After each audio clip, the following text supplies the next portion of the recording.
લોકપ્રિયતાના મોહ વગર વિકસિત ભારત @2047નો રોડમેપ કંડારતું બજેટ. ભરૂચ ભાજપની પત્રકાર પરિષદમાં નેતાઓએ બજેટને વધાવ્યું. કેન્દ્રીય બજેટના મુખ્ય મુદ્દાઓને જન સુધી પહોંચાડવા માટે ભરૂચ જિલ્લા ભાજપ દ્વારા ડિસ્ટ્રિક્ટ બેંકના સભાખંડ ખાતે વિશેષ પત્રકાર પરિષદ યોજાઈ હતી. સુરતના પૂર્વ મેયર જગદીશ પટેલ, ધારાસભ્ય રમેશ મિસ્ત્રી, પ્રદેશ પ્રવક્તા મહાવીર જૈન અને જિલ્લા પ્રમુખ પ્રકાશ મોદીની ઉપસ્થિતિમાં યોજાયેલી આ બેઠકમાં બજેટને GYAN એટલે કે ગરીબ, યુવા, અન્નદાતા અને નારી પર કેન્દ્રિત સર્વાંગી વિકાસલક્ષી અને પડકારો સામે અધિગમ ઉભેલું બજેટ ગણાવ્યું હતું. નેતાઓએ એકસૂરે જણાવ્યું હતું કે આ બજેટ કોઈ ટૂંકા ગાળાની લોક લુભાવણ લપસણી નથી, પરંતુ 2047માં ભારતને આત્મનિર્ભર બનાવવા માટેનો સચોટ માર્ગ છે. પત્રકાર પરિષદમાં વિશેષ ભાર મૂકતા જણાવાયું હતું કે બજેટમાં જાહેર થયેલા 3 કેમિકલ પાર્ક અને MSME માટેની ₹10,000 કરોડની જોગવાઈથી ભરૂચના ઔદ્યોગિક ક્ષેત્રને મોટો ફાયદો થશે. સીએ મહાવીર જૈને નવા અને સરળ ઇન્કમટેક્સ લોની પ્રશંસા કરી હતી, જ્યારે ધારાસભ્ય રમેશ મિસ્ત્રીએ ગુજરાત અને ભરૂચને દેશના ગ્રોથ એન્જિન ગણાવી રાજ્યના બજેટનું કદ પણ ₹3 લાખ કરોડને સ્પર્શે તેવી આશા વ્યક્ત કરી હતી. Railway freight corridor, semi conductor hub અને મહિલાઓ માટે સી માર્ટ જેવી યોજનાઓથી ભરૂચ જિલ્લો વિકાસની નવી ઊંચાઈઓ સર કરશે તેવો વિશ્વાસ વ્યક્ત કરવામાં આવ્યો હતો.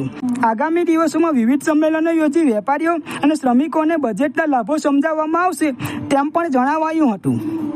ગત તારીખ 1 ફેબ્રુઆરીના દિવસે આદરણીય વડાપ્રધાન માનનીય શ્રી નરેન્દ્રભાઈ મોદીના નેતૃત્વ હેઠળની આ સરકારે આદરણીય નાણામંત્રી નિર્મલાજી સીતારામન દ્વારા દેશના આગામી વર્ષના વિકાસનો નકશો કંડારતું સામાન્ય બજેટ જે રજૂ કર્યું અને એમાં તમામ વર્ગોની સુખાકારી અને સુવિધા માટે અનેક પ્રકારની ચિંતાઓ કરીને એને લક્ષીને જોગવાઈઓ કરવામાં આવી, એને સમાજના તમામ સ્તરેથી વ્યાપકપણે આવકાર પણ મળ્યો છે.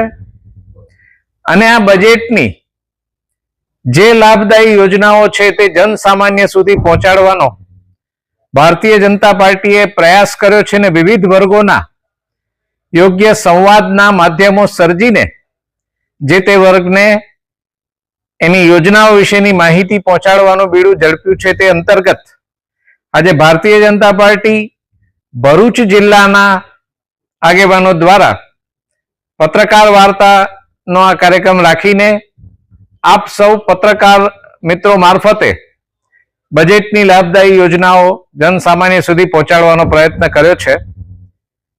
મોટા પ્રમાણમાં ઉપસ્થિત સૌ અખબાર નવીશોએ, વિવિધ ઇલેક્ટ્રોનિક, પ્રિન્ટ અને સોશિયલ મીડિયાના આગેવાનો અને પ્રતિનિધિઓએ આ પત્રકાર વાર્તામાં ઉપસ્થિત રહીને કાર્યક્રમને સફળ બનાવ્યો છે.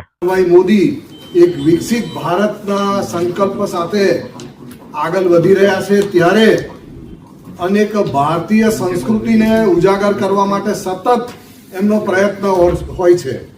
તાજેતરમાં પણ આપણને સૌને ખબર છે કે સોમનાથ સ્વાભિમાન પર્વ, આ રીતના કોઈ પણ પ્રોજેક્ટ હોય એટલે અલગ થીમ, અલગ નામથી શરૂ કરવામાં આવે છે કે જેની સાથે આપણા દેશની સંસ્કૃતિ જોડાયેલી હોય, ક્યાં વ્યક્તિની ભાવના જોડાયેલી હોય. એ જ રીતે આ બજેટ પણ GYAN જ્ઞાનના એક થીમ સાથે આ બહાર પાડવામાં આવેલું છે. GYAN એટલે ગરીબ, યુવા, એગ્રીકલ્ચર અને નારી. અને એમાં ગરીબને જેને અભ્યાસ માટે ધારો કે વિદેશમાં જવાનું હોય તો એને પણ જે પહેલા 5% સુધીનો ટેક્સ પેડ કરવો પડતો, હવે 2% જેટલો થઈ ગયો.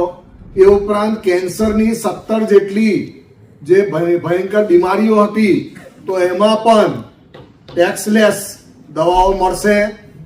કેન્સરની સાથે બીજી અન્ય 7 પ્રકારની જે ગંભીર બીમારીઓ તો એમાં પણ રાહત કરી દેવી એવી આ બજેટમાં જોગવાઈ છે. આયાત ડ્યુટીનો જે ઘટાડો 20% અગાઉ હતો એ હવે 10% સુધી થઈ ગયો. એ ઉપરાંત ખેડૂતોને જે નાળિયેર, કાજુ અને કોકો, હમણાં જ સાહેબે કીધું એ પ્રમાણે એમાં પણ રાહત થઈ ગઈ. મહાત્મા ગાંધી ગ્રામ સ્વરાજ એટલે ખાદીના કપડા માટે પણ લોકોને પ્રોત્સાહન મળે, એની બનાવટ વધુમાં વધુ થાય અને લોકો વધુમાં વધુ પહેરતા થાય એ માટે એમાં પણ વિશેષ છૂટ આપવામાં આવશે. છે. ગિફ્ટ સિટીમાં બધાને ખબર છે કે 10 વર્ષ ટેક્સ હોલિડે હતો, કોઈ પણ ઇન્વેસ્ટર આવે તો ટેક્સ આપવાનો નહોતો. એ મર્યાદા 20% કરી દીધી છે ગુજરાતમાં. એટલે હજી ગુજરાતમાં જે ઇન્વેસ્ટર આવશે એના માટે આગામી 10 વર્ષમાં આપણે કોઈ ટેક્સ સરકાર વસૂલ કરવા જતી નથી, જેના કારણે ગુજરાતને આનો બહુ મોટો લાભ થશે. આ વખતે આપણે કોમન ગેમ વેલના આપણે યજમાન કરવાના છે ગુજરાત.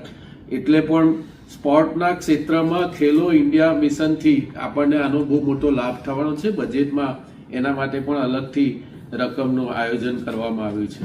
જે ખાસ કરીને ગુજરાત માટે 16મા નાણાં પંચનું આપણને વિકાસ માટે જે પૈસા મળે છે એમાં પણ સરકારે વધારો કર્યો છે અને 3.75% કરવામાં આવેલું છે.